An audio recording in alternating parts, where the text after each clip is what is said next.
Fala, gente amiga, tudo bom?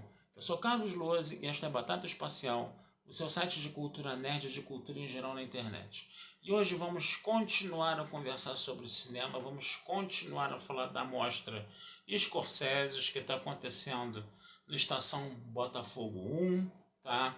Uma mostra que está homenageando o aniversário desse grande diretor, né? A gente teve agora o Assassinos da Lua das Flores estreando há pouco tempo, né? E essa mostra está meio que revisitando uma parte, né, da filmografia desse grande diretor de cinema dos Estados Unidos, tá? Um diretor altamente prolífico que consegue trabalhar temas muito variados, né? Um diretor muito importante, tá? Da cinematografia norte-americana, da cinematografia estadunidense, tá certo? E hoje eu quero falar com vocês de um filme pequenininho, de 3 horas de duração, 180 minutos, tá, gente? Que é o Cassino, né? Robert De Niro, Joey Pesci, Sharon Stone, né? Eu não preciso falar mais nada do elenco. O James Woods ali também, correndo por fora, né?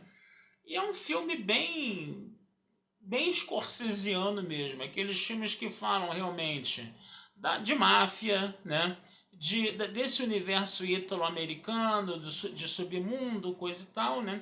E é um filme que fala sobre um grande gerente de cassino, interpretado pelo Robert De Niro, um cara que é, apostava em mil coisas, em mil jogos, ele conhecia meticulosamente todos os jogos, então ele sabia o caminho das pedras para fazer uma aposta que desse bastante dinheiro, né? E não teria ninguém melhor do que para gerenciar um cassino do que um sujeito desses, né? Até porque o cassino sempre tem que ganhar dos apostadores, então quando pintava um apostador mais espertinho, coisa e tal, mais trapaceiro, né, que poderia prejudicar o cassino, né, esse personagem do Robert De Niro teria o olho clínico ideal para identificar isso, né. E eram cassinos que eram administrados, vamos dizer assim, não por grandes empresas, eram por empresários, né? Havia todo um esquema de corrupção que envolvia mafiosos que nem em Las Vegas estavam, né, no caso, né? E aí, de repente, você via o Robert De Niro gerenciando esse cassino dentro desse esquema de extorsão, né, no caso, onde esses mafiosos recebiam uma grana. E aí ele tinha também um colega de infância interpretado pelo Joey Pesci, que era um cara mais do submundo, que era um cara mais da bandidagem mesmo, né? Um cara mais violento, né? Que o Joey Pesci, assim como nesse filme do Cassino, como também nos Bons Companheiros, ele fazia sempre aquele homem violento das ruas, de origem das ruas, mais psicopata, coisa e tal, né? Não chega a um ponto de um James Cagney, né? Que o James Cagney tá, vamos dizer assim, num outro plano, né, de interpretação, né? James Cagney era muito bom nisso, né? Nesse papel de homem violento e psicopata, né? Mas o Joey Pesci também fez isso muito bem na geração dele, né, no caso, né? E aí o que acontece? Os dois estão vivendo ali, né, no caso, o Joey Pesci tentando alçar o espaço dele no submundo do crime de Las Vegas, né? Enquanto que o Robert De Niro queria ficar ali numa boa ali administrando o cassino dele, mas ele tinha que lidar com uma série de problemas, como por exemplo, fazer relações de fidelidade feudal, né, com os políticos locais, né, do estado, né, que colocavam um monte de parentes, né, trabalhando no cassino, parentes incompetentes que tiravam o sono, né, desse personagem do Robert De Niro, né, e ele não podia ir contra, né, essa, vamos dizer assim, essa burocracia estatal e essas relações pessoais com o Estado, né, que ele tinha, né, ali em Nevada, coisa e tal, né. Vai aparecer também uma prostituta super safa, que é interpretada pela Sharon Stone, né, que ganha bastante dinheiro no cassino, que estava de conchavo com todos os empregados, coisa e tal, pelo quem o Robert De Niro acabou se apaixonando, né, coisa e tal, né, e que depois ele acaba se casando com ela, ele faz meio que uns acordos com ela. Foi uma coisa meio explosiva, meio perigosa, né, porque a mulher estava mais interessada em dinheiro, a mulher nunca teve realmente apaixonada por ele, mas acabou aceitando essa vida para estar mais perto do poder. E aí você vê essas 3 pessoas que tiveram uma origem humilde, uma origem na marginalidade, se dando muito bem nessa indústria de cassinos aí. Mas o problema é que os 3 acabam metendo os pés pelas mãos e acabam jogando essa oportunidade de ouro que eles ganharam fora. E o filme é justamente como eles saíram de uma situação de aparente conforto, né, para uma estabilidade cada vez maior, que acabou colapsando a vida de todo mundo ali praticamente, né? Acabou desgraçando a vida de todo mundo ali praticamente. E isso é contado nessas 3 horas de filme, né? Com muitas histórias, com muitos rodeios, né? Você precisa realmente de uma atenção especial para curtir o filme em toda a sua integridade, mas dá para, mesmo que você não consiga pescar tudo do filme, ele tem um fio condutor que você consegue acompanhar, né?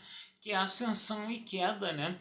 Desses 3, podemos dizer isso, 3 pessoas que tiveram uma origem na marginalidade, que tiveram uma chance de ouro de ascender socialmente, mas jogaram essa chance fora, numa época em que os cassinos eram controlados mais por particulares, né? Porque hoje, né, esse filme também deixa isso muito bem claro, né? Os cassinos de Las Vegas hoje eles são controlados por grandes corporações, grandes empresas, e todos os esquemas que existiam, né, na época que o personagem do Robert De Niro era gerente do cassino acabaram desaparecendo, né?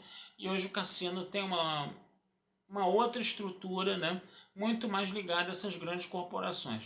Então é um filme bacana, gente. É um filme bem interessante, né? A Sharon Stone teve sensacional no filme, né? Porque depois ela acaba se drogando, se viciando, então ela acaba ficando numa atitude lá completamente desequilibrada, deslocada. Depois ela mergulhava numa depressão terrível, aquele negócio todo.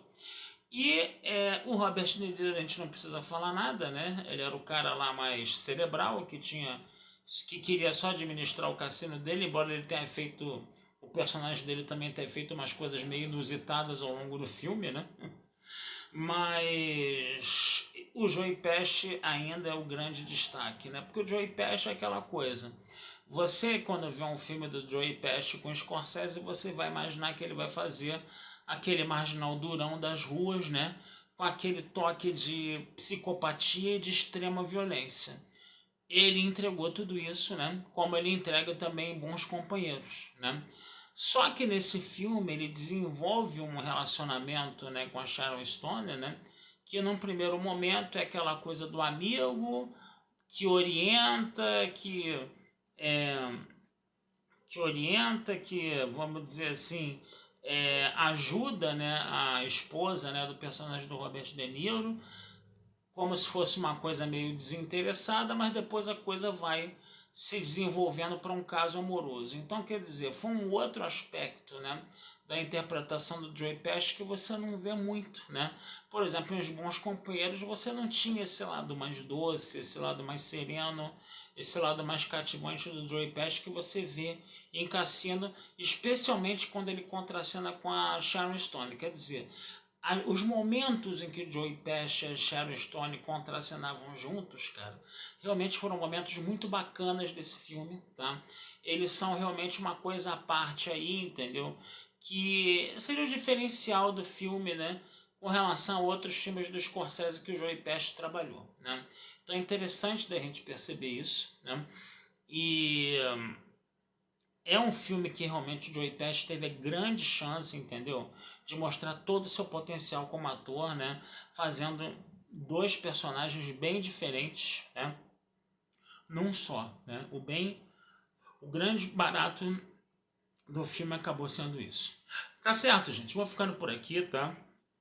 Desejando vida longa e próspera a todos. Não deixem de visitar meu site batataespacialtudojunto.com.br. Futuramente a gente conversa sobre mais filmes dessa mostra do Scorsese com vocês, tá bom?